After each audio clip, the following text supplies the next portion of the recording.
Minister will set out the steps the government will take to deliver on levelling up in the United Kingdom. The central focus will be on rejuvenating the high street and supporting local communities. In a speech next week, Boris Johnson is expected to announce that alfresco dining will become the norm, with pavement licences to be made permanent. Takeaway pints will continue for another 12 months as the temporary permissions for off-sales of alcohol extend. £25 million has been committed to build new grassroots sports facilities, and the government will aim to create a more balanced economy with investment in infrastructure and skills across the country. Well, joining me now is Conservative MP for North West Leicestershire, Andrew Bridgen. Andrew, welcome to the programme. Hi, Nana. Now, Andrew, is this welcome news? I think it's welcome on many fronts. I take it as a signal that the Prime Minister and the government are acknowledging that we're now moving out of having to concentrate completely on dealing with the pandemic, and we're going to start moving back through the summer to what we'll call normal politics, the government's agenda, and clearly the highest priority is the levelling up agenda. I myself are going to be presenting the levelling up bid for Colville in my constituency to ministers on Monday in Parliament, and I'm really optimistic that we're getting back to domestic politics. Now, do you think the Prime Minister's kind of focusing in this way because obviously the Conservative won safe seats, safe Labour seats, safe Liberal Democrat seats across the country during the election, and do you think that the main reason now is because basically he wants to keep hold of those? Of course, but also he's acknowledging that we do have talent spread evenly across our country, but opportunities are not. And it's been a long-term worry of mine that in the East Midlands we don't actually retain the graduates that we train at our excellent universities. We need to create opportunities for our young people and all parts of our communities without having to travel to London to see that as your future. That's actually a good thing, really, by the sounds of it. I was going to ask you about the HS2 project, actually, whilst you're on, because I was wondering about that, because we're talking about levelling up, and that whole project there's quite a lot of controversy about it, because in terms of, especially after COVID, a lot of people thinking, well, we don't really want to travel anymore in the way we have done. Is the Prime Minister going to reconsider that as well as part of the levelling up agenda? I think the Prime Minister will have to. It's clear that commuting patterns have changed. There's no business I'm speaking to that's going to go back to the commute to the cities and people being in their offices all the time. That's changed long term. The business case for HS2 was poor at best, and I think if you've seen changing to commuting patterns, the business case will be fairly non-existent. The project started, Nana, 8 years ago at £32 billion. I think the latest estimates are around about £156 billion and rising. It's going to cause a lot of disruption in my seat. I've voted against HS2 on every opportunity I've had for the last 8 years. I think it's a white elephant project, and it wouldn't surprise me if the government has a major look at whether the project is actually worthwhile now. I mean, they've already spent a fortune on it, as you say, and it seems such a waste of money, but there's no point throwing money into it. Well, we could reopen the Ivanhoe line, which was cut during the beaching cuts in North West Leicestershire. And although my constituency is the very centre of population of the UK, we have no railway station at all. HS2 would go straight through it without stopping, so we'd be taking all of the pain for none of the gain. And I think we can come up with far quicker, far more effective, value for money, local communication solutions, and spend that money we would have spent on HS2 far better. Now, we've also already seen lots of things happening. We've seen the Nissan factory in Sunderland getting extra jobs and more money from the government, but also they're investing in their environment and in bringing on employment. £1 billion investment. It's brilliant. We've seen the Vauxhall factory as well.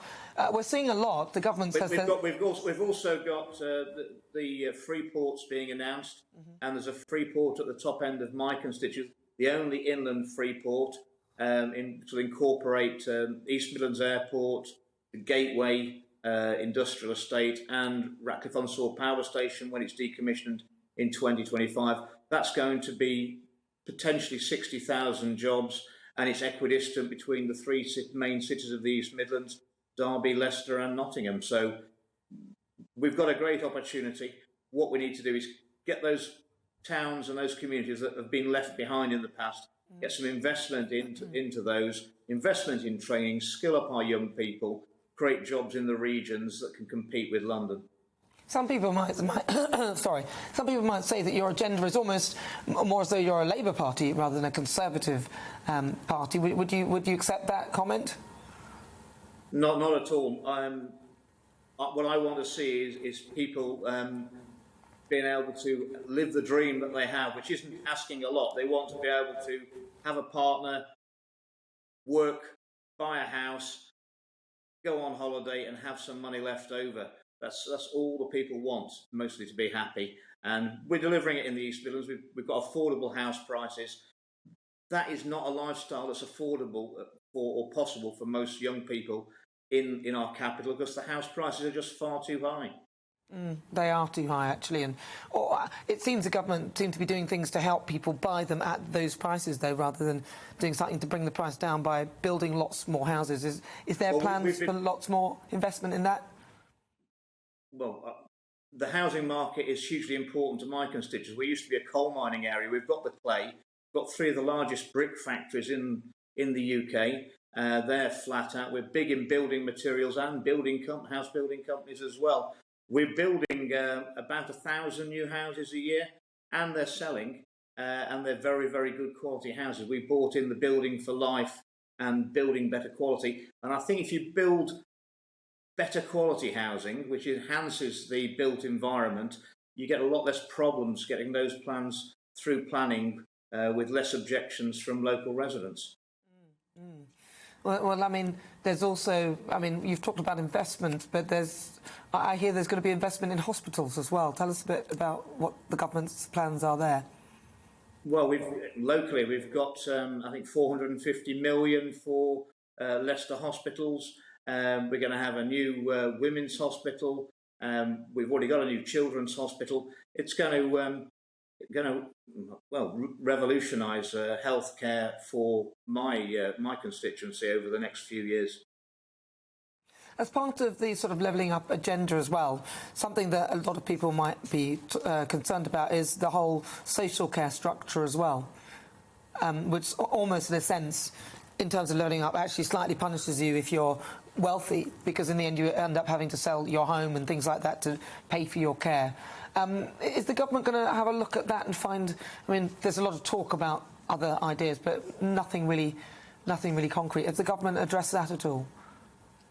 Well, clearly, the issue of social care and the long-term funding of it, the extra precept on the council tax is a sticking plaster. We haven't got a long-term solution. I want to see a fixed amount of money that people would have to pay, so that those who wish to can insure against that, so they won't have to sell their houses. And I think that will be that's long overdue now. And I think as we come out of the pandemic, that's got to be high on the government's list of priorities to deal with.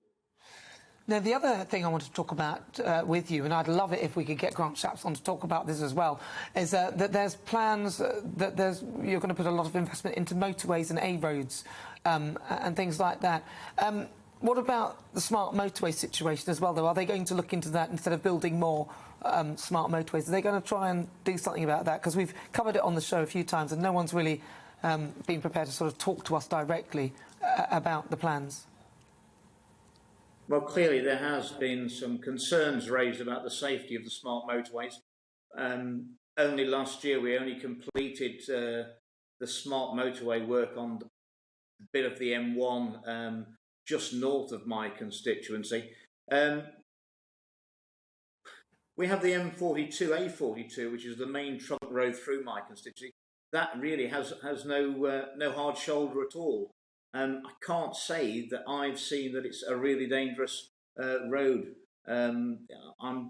We need to consult on this and see what the science are, see what the facts are. But clearly, car travel is going to be a major part of local travel. It's essentially my constituency. As I say, we have no railway option, so you have to travel by car.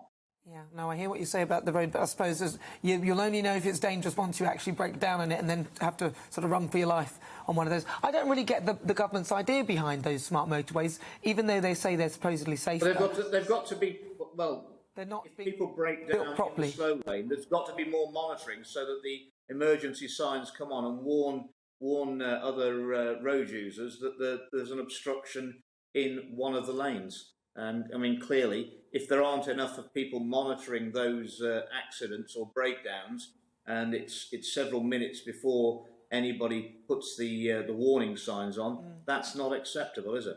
Not really, and we did actually speak to a lady called Claire Mercer whose husband was killed on one of those, and in fact it took them at least 20 minutes to eventually close down the lane, which is really disconcerting. And I think that the general consensus is that people actually hate these things, and that actually the government, if they're going to invest in motorways, could perhaps invest and ensure that there is a hard shoulder. Where can people try and get in touch with the government in terms of that? Because I've tried to get somebody on to talk about it. Well, we always end up with a statement.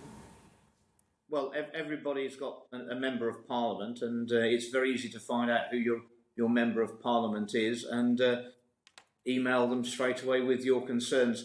The more people that email in, the higher up the agenda of the government those issues move.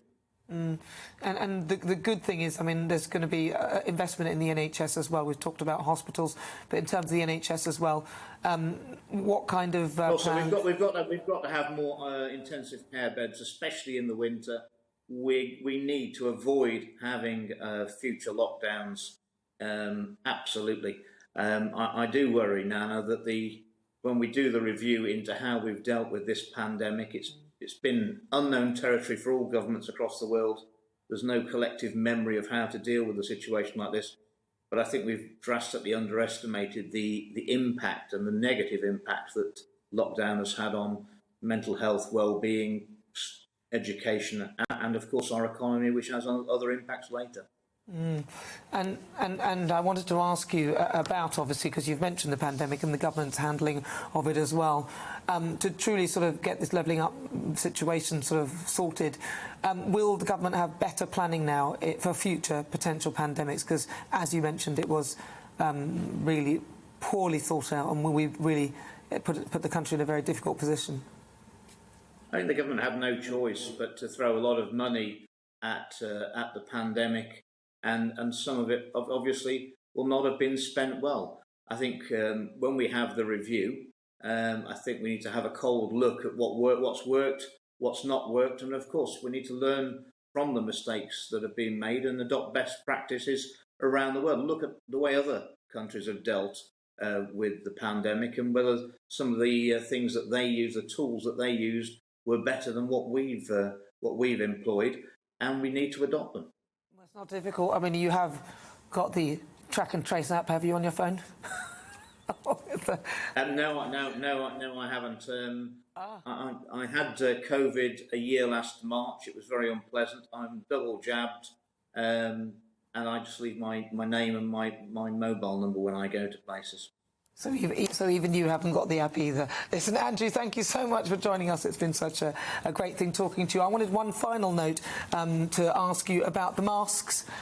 Do you think that it's Boris has got it right saying that we should unmask on July 19th, Andrew, just finally? I do. I think it's the biggest sort of symbol that we haven't got back to normal if we carry on wearing masks. And I think to be brutally honest, Nana, I think the way that most of us use the masks, I'm not sure about the effectiveness of them if you're not changing them every 15 or 20 minutes. And I think very few people do that. Obviously, it'll be a personal choice. And for those who are concerned, if they wish to carry on wearing the mask, then they can do. But I will be getting rid of mine with some pleasure. Well, listen, Andrew, it's so good to talk to you. Thank you so much for joining me.